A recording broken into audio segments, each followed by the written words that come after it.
Welcome students. आज हम social studies start करने जा रहे हैं। सोशल स्टडीज को शॉर्ट फॉर्म में हम एसएसटी भी कहते हैं, एसएसटी सोशल स्टडीज। लेकिन अगर देखा जाए तो ब्रॉड वे में अगर देखा जाए तो ये सोशल स्टडीज नहीं, इसे हमें सोशल साइंस कहना चाहिए, क्योंकि ये भी एक तरह का विज्ञान है, साइंस है। ठीक, साइंस जैसा कि हम जानते हैं कि हम सभी जानते हैं, साइंस मतलब फिजिक्स, केमिस्ट्री, बायोलॉजी, यही सब हम जानते थे। लेकिन ये जो हम पढ़ने जा रहे हैं एसएससी, सोशल साइंस, ये भी एक तरह का साइंस है। साइंस दो तरह का होता है। पहला नेचुरल साइंस, यानी कि फिजिक्स, बायो और बाकी जो भी है, और दूसरा होता है सोशल साइंस। ठीक, नेचुरल मतलब ऐसी चीजें जो नेचर हमें देती है, जैसे ह्यूमन बीइंग्स। तो अपने बारे में अगर हम पढ़ने जाए, अपने बॉडी के बारे में, तो वो हो गया बायोलॉजी। किसी मैटर के बारे में पढ़ने जाएंगे तो हो गया वो फिजिक्स। और किसी केमिकल के बारे में पढ़ने जाए, किसी सब्सटेंस के बारे में, तो वो केमिस्ट्री हो गया। लेकिन यहाँ पे हम इन सब चीजों के बारे में नहीं पढ़ रहे। ये है सोशल साइंस, सामाजिक विज्ञान। The science related to us, to human beings, our society। हम जहाँ पे रहते हैं, जिनके साथ रहते हैं, हम जीने के लिए क्या करते हैं, क्या नहीं करते, ये सब चीजें हम सोशल साइंस से पढ़ेंगे। ठीक है ना। अब ये सोशल साइंस है क्या? तो ये है एक स्टडी जो हमें अपने सोसाइटी यानी कि समाज के बारे में बताता है, जिससे हम अपने समाज के बारे में जानते हैं। समाज का मतलब हम जहाँ पे रहते हैं, ये हमारा समाज है, सोसाइटी है। तो ये जो सोशल स्टडी होता है या सोशल साइंस होता है, ये एक अम्ब्रेला टर्म है। अम्ब्रेला टर्म का मतलब एक ऐसा नाम जिसके अंदर बहुत सारे सब्जेक्ट्स आते हैं। सब्जेक्ट एक ही है, सोशल साइंस, लेकिन उसके अंदर बहुत सारे टॉपिक्स हैं। तो जैसे कि हिस्ट्री हुआ, जियोग्राफी हुआ, या सिविक्स है, पॉलिटिकल साइंस, या इकोनॉमिक्स है, या फिर साइकोलॉजी है। कई चीजें हैं जो सोशल साइंस इसके अंदर आती हैं, सोशल साइंस के अंदर। तो हम अभी जो क्लास सिक्स ऑनवर्ड्स हम जो पढ़ेंगे, 6th, 7th और 8th, उसमें हम 3 चीजें पढ़ेंगे, geography, history and political science, जिसे हम सिविक्स भी कहते हैं। सिविक्स, यही सिविक्स आगे चल के जब 9th में पहुंचेंगे तो पॉलिटिकल साइंस हो जाएगा। है एक ही चीज, लेकिन नाम अलग अलग है। ठीक है, अभी हम इसे एसएसटी कहते हैं। आगे जब हाई स्कूल में 9th में जाएंगे तो इसे एसएससी कहेंगे, सोशल साइंस। तो नाम से कोई फर्क नहीं पड़ता है।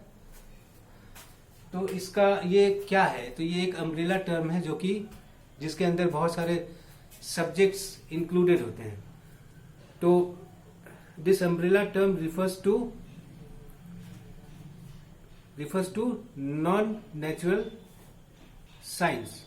मतलब ये है नेचुरल साइंस और एसएसटी है नॉन नेचुरल, यानी सोशल साइंस।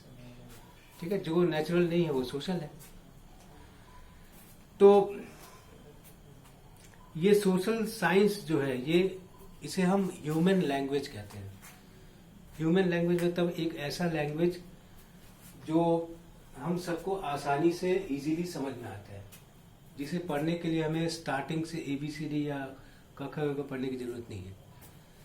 ये हमारा अपना लैंग्वेज है, ह्यूमन लैंग्वेज, जो कि हमारे लाइफ के, हमारे जीवन के एस्पेक्ट्स के साथ जुड़ा हुआ है।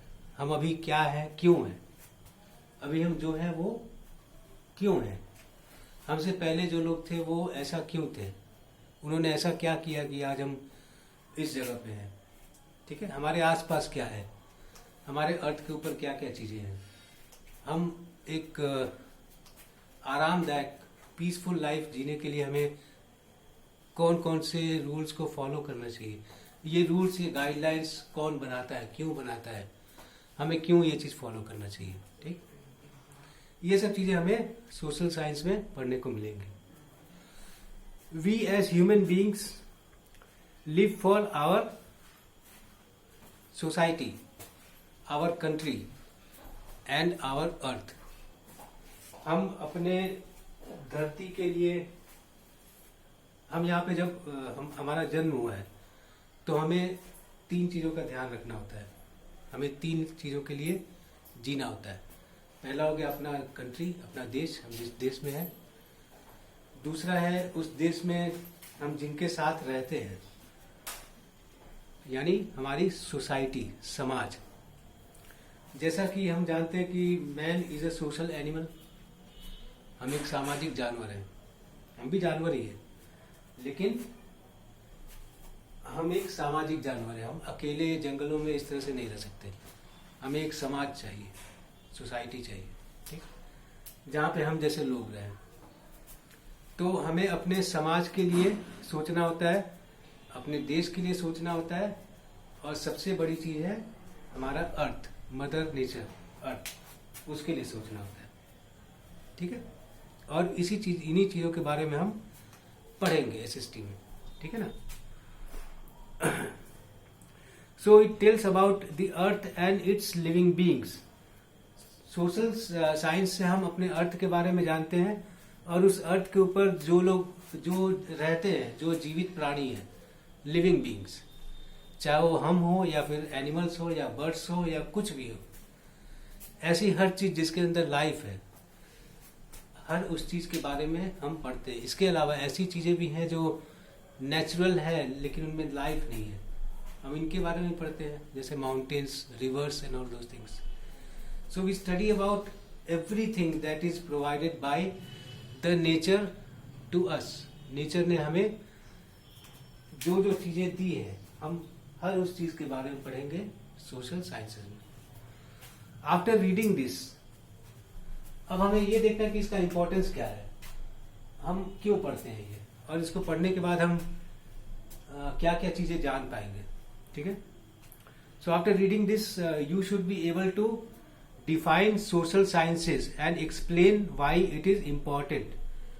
हम सोशल साइंस को डिफाइन कर सकते हैं, जैसा अभी मैंने थोड़ी देर पहले डिफाइन किया है कि वो क्या होता है, और व्हाई दिस इज इम्पोर्टेंट, ये हमारे लिए इम्पोर्टेंट क्यों है। तो हमारे लिए क्यों इम्पोर्टेंट है ये हम जान ही गए अभी, क्यों इम्पोर्टेंट है, क्योंकि हम अपने समाज, अपने धरती, अपने देश के बारे में अगर नहीं जानेंगे, उसके बारे में कुछ नहीं करेंगे, तो हमारा लाइफ बेकार है, ठीक। क्योंकि हमारे लाइफ का मेन ऑब्जेक्टिव यही है कि हम जहाँ पे रहते हैं, जिसके साथ रहते हैं, जिसने हमें जन्म दिया है, जिसका दिया हुआ हम यूटिलाइज करके अपने लाइफ को और आगे बढ़ाते हैं, डेवलप करते हैं अपने आप को, उन सब चीजों के बारे में भी हमें सोचना चाहिए, है ना। List the various social sciences. Social science में कौन कौन से एस्पेक्ट्स आते हैं, कौन कौन सी चीजें हैं जिनको हम पढ़ेंगे, और discuss some reasonable approach to problems in social science. हमारे समाज में क्या क्या प्रॉब्लम्स है, उनको सॉल्व करने के कितने कौन कौन से अप्रोच है, किस किस तरीके से उसे सॉल्व किया जाता है। और इसके बाद है distinguish between educated common sense. अब ये जो कॉमन सेंस होता है वो 2 तरह का होता है। पहला है एजुकेटेड, यानी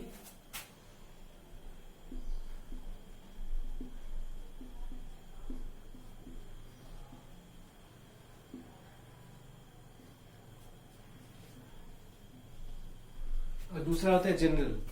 तो जनरल कॉमन सेंस वो होता है जो लोग ज्यादा एजुकेशन, जिनके पास मतलब जिन्होंने ज्यादा एजुकेशन गेन नहीं किया है, जो मन में आता है, जो सुनी सुनाई बातों पे विश्वास कर लेते हैं, ठीक है। ऐसे लोग जो सुनी सुनाई हुई बातों पे विश्वास कर लेते हैं, जिन्हें एक्चुअली मालूम नहीं है कि आखिर अगर कोई चीज है तो क्यों है, कैसे है। उनके पास रीजनिंग की ताकत नहीं है, वो रीजन नहीं कर पाते, क्वेश्चन नहीं कर पाते कि वो सामने वाला जो कह रहा है वो क्यों कह रहा है, आखिर ऐसा क्यों है। ऐसे लोग जनरल कॉमन सेंस वाले होते हैं। और दूसरे तरह के जो लोग होते हैं वो एजुकेटेड कॉमन सेंस वाले होते हैं। ऐसे लोग ही आगे चल के साइंटिस्ट बनते हैं, ठीक है। कौन से साइंटिस्ट? सोशल साइंटिस्ट, जो हर चीज में लॉजिक खोजते हैं, रीजन खोजते हैं, कारण खोजते हैं, ठीक है।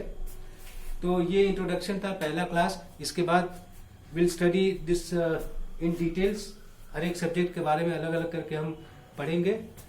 और ये जो आपने आज पढ़ा ये आपको फुटनोट्स में अटैचमेंट के रूप में मिल जाएगा, उससे अच्छी तरह से स्टडी कर लेना। ठीक है, बाय।